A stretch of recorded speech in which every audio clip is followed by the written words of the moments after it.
The tech billionaire walked in unannounced, and what she saw the IT technician doing changed her life forever. Alara Vance froze in the doorway of her penthouse office suite when she caught Marty Cade, the night shift IT guy, sitting in her custom ergonomic chair, typing furiously on her private workstation. "What in God's name are you doing?" she exploded, her diamond-studded watch glinting as she dropped her briefcase. It was 11:30 p.m. on a Tuesday, and she had returned to EtherTech to grab a proprietary prototype. She never expected to find the most junior member of the IT staff accessing her secured terminal. Marty looked up calmly, showing none of the panic a low-level employee should feel when caught red-handed. At 58, he had been maintaining these systems for 5 years, always patient, always overlooked. But in that moment, the steadiness in his gaze made Alara's confidence waver. "Good evening, Ms. Vance," he said, saving his work with deliberately slow movements. "I was just finishing a diagnostic." "A diagnostic," she yelled, striding toward the desk. "You're fired." "I'm calling security right now." But Marty didn't move. Instead, he turned the monitor toward her. The code and server logs on the screen made her blood run cold. Backdoor accesses, encrypted data streams, and security breaches she thought were hidden behind layers of military-grade encryption. Fascinating how code doesn't lie. "Isn't it?" he murmured, a barely perceptible smile on his lips. "Especially when you know which backdoors to check." Alara felt the floor disappear beneath her feet. Those server logs were on a segmented network, accessible only with her biometric key. How on earth could a simple IT technician? The flashback came like a wave. 4 months ago, during a product demo for investors, she had publicly shamed Marty. He was troubleshooting a holographic projector when she interrupted her pitch. "Can you hurry it up? It seems you can't even handle the simplest tech issues." Snickers echoed around the room as Marty nodded silently and continued his work. That day, she didn't notice how he observed every login, every command she typed into the console. She didn't notice how his eyes, trained for decades in signal intelligence, captured every security override and every whispered instruction to her CTO. Now, in front of the workstation, Marty stood up slowly, adjusting his worn company polo. "You know, Ms. Vance, I always knew you considered me obsolete. And I've found that being underestimated has its advantages." Her heart raced as he pulled a small, encrypted hard drive from his pocket. 5 years of monitoring traffic. 5 years listening to conversations you thought were secure. 5 years documenting every privacy law you broke, every user you illegally data mined. For a moment, Alara's natural arrogance fought against her growing fear. "You don't have the guts, Towhat, leak this." Marty dangled the hard drive between his fingers. "Or maybe send it to the FTC, the FBI's cyber division, or perhaps post the source code on every dark web forum. The possibilities are endless when you have proof that can destroy an empire, built on stolen data and lies." A heavy silence filled the office. Outside, the city lights shone indifferent to the drama unfolding on the 60th floor. Alara Vance, who had always controlled every byte of data and every person in her orbit, realized for the first time that she was completely at the mercy of someone she considered a relic. Marty walked toward the door, pausing only to look at her over his shoulder. "Oh, and Ms. Vance, tomorrow, I'll be back for my normal shift." "After all," he said, glancing around the pristine office, "there's still a lot of bugs to clean up around here."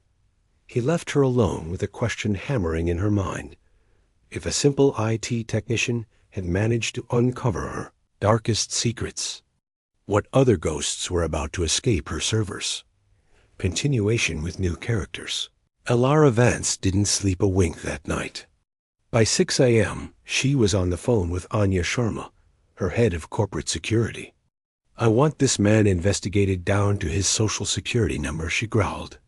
"Full name is Martin Cade. Find out everything. Anya quickly complied.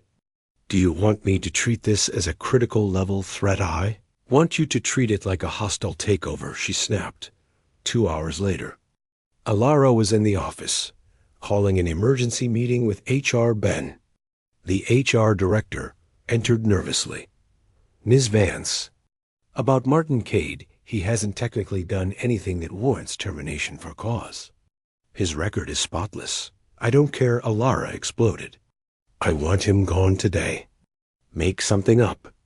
Incompetence, data mishandling, I don't care. Ms. Vance, if we do this without cause, he could sue for age discrimination. Let me be clear. Alara leaned over the table, her voice like ice. If you can't find a legal way to get this problem out of my company, I may need to find someone more capable for your position. The message was clear. Ben left the room with his hands shaking. Meanwhile, 3 floors below, Marty arrived for his shift. He greeted the receptionist with his usual friendly nod, swiped his badge, and began his rounds. But if anyone had been watching, they would have noticed small differences. The way he discreetly checked the network taps he'd installed months ago. How his eyes tracked the data flow on network admin screens. Martin Cade was 58, but his story began long before EtherTech, a former signals intelligence analyst for the military. He had spent his career understanding systems and finding their vulnerabilities. He took the job at EtherTech for the steady paycheck and quiet life. But something about the company's blatant disregard for user privacy awakened his old instincts. He began to pay attention to the data packets, the unencrypted internal communications, the logs of user data being sold without consent. Within a few years, Marty had a map of EtherTech's data exploitation network that was more accurate than the CTO's. The day he was humiliated in the conference room, while feigning incompetence, he was mentally cataloging the illegal data-sharing protocols Alara was bragging about to her investors. Now, watching Ben leave Alara's office looking pale, Marty allowed himself a small internal smile. They thought the problem was just a tech with too much access. But what Alara Vance didn't realize was that her public shaming had activated a seasoned analyst who had spent months preparing a counterattack. The war was just beginning, and the strategist Alara had just fired had been trained by the best. Conclusion. Friday, 6:47 a.m. Alara Vance woke up to an insistent ringing phone. It was Anya Sharma, her voice tense. Ms. Vance, we have a problem. Several problems. FTC officials are in the lobby. They have a warrant for all our data servers and internal communications from the last 5 years. Alara's blood ran cold. Why investigation for mass privacy violation, wire fraud, and illegal data trafficking. And there's more. The FBI's cybercrime unit is also here. That's when she saw it. The front page of a major tech journal online displayed a headline that made her world collapse. Obsolete tech exposes billion-dollar data scheme. How fired IT analyst revealed EtherTech's secret empire. Her hands trembled as she clicked on the article. A photo of Marty Cade appeared next to one of her at a glamorous tech summit that Mr. Cade, 58, worked the night IT shift at EtherTech for 5 years, the article read. During that time, he systematically collected evidence of a complex data harvesting operation that violated countless national and international privacy laws. The phone rang again. It was Ben from HR, nearly in tears. Alara, have you seen the news journalists are asking about Marty's dismissal, about age discrimination, about retaliation? Alara hung up and immediately called her lawyer. None of it is true. She shouted. It's all made up by that old man. Alara, they have evidence. Server logs, internal chats, recordings.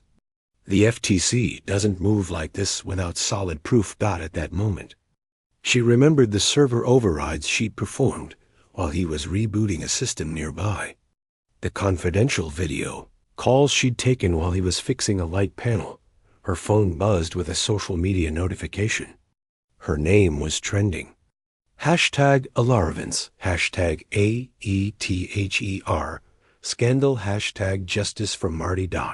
She clicked and found an audio recording of the meeting. 4 months ago, our own voice. Clear and unmistakable.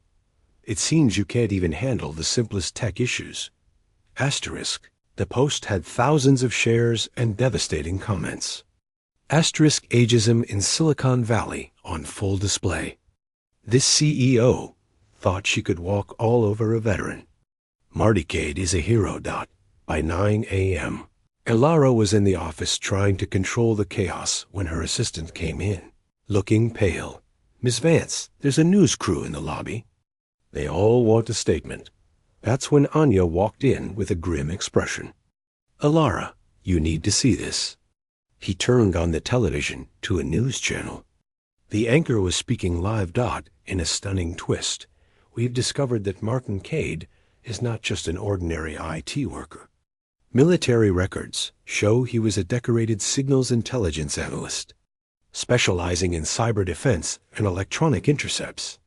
Before his retirement. The screen showed Marty's service record and COMMENDATIONs. My God, Anya muttered. She fired a cyber warfare expert, the chairman of the board, called Elara. The board has voted unanimously for your immediate dismissal. You have 1 hour to clear out your office.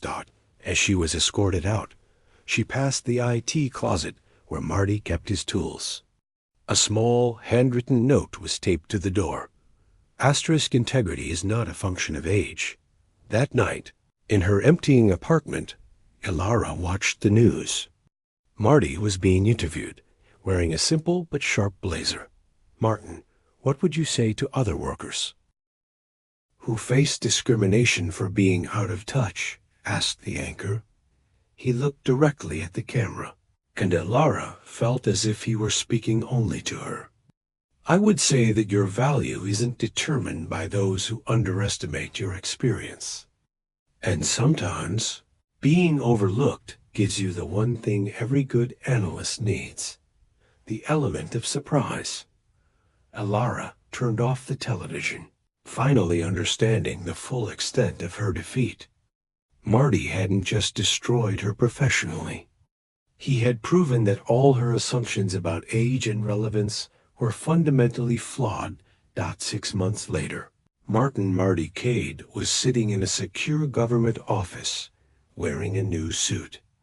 The Department of Homeland Security had hired him as a senior consultant on data privacy and corporate cyber threats, with a salary and respect Elara had never afforded him. Elara Vance, meanwhile, lived in a small apartment, her assets seized to pay massive federal fines. Her name, once synonymous with innovation, was now a cautionary tale. Their paths crossed once, by chance, in a government building where Marty was now a respected authority, and Elara was applying for a clerical job. He nodded to her, polite and dignified as ever, before continuing on his way. In that moment, Elara finally understood. Marty had never fought to destroy her personally. He had fought for something greater, for the privacy of millions, and the principle that ethics and experience should never be undervalued. Today, Marty helps craft national data protection policy. Elara is learning to code, a student in a world that passed her by, finally understanding that the most dangerous vulnerabilities are often the ones you create yourself through your own arrogance.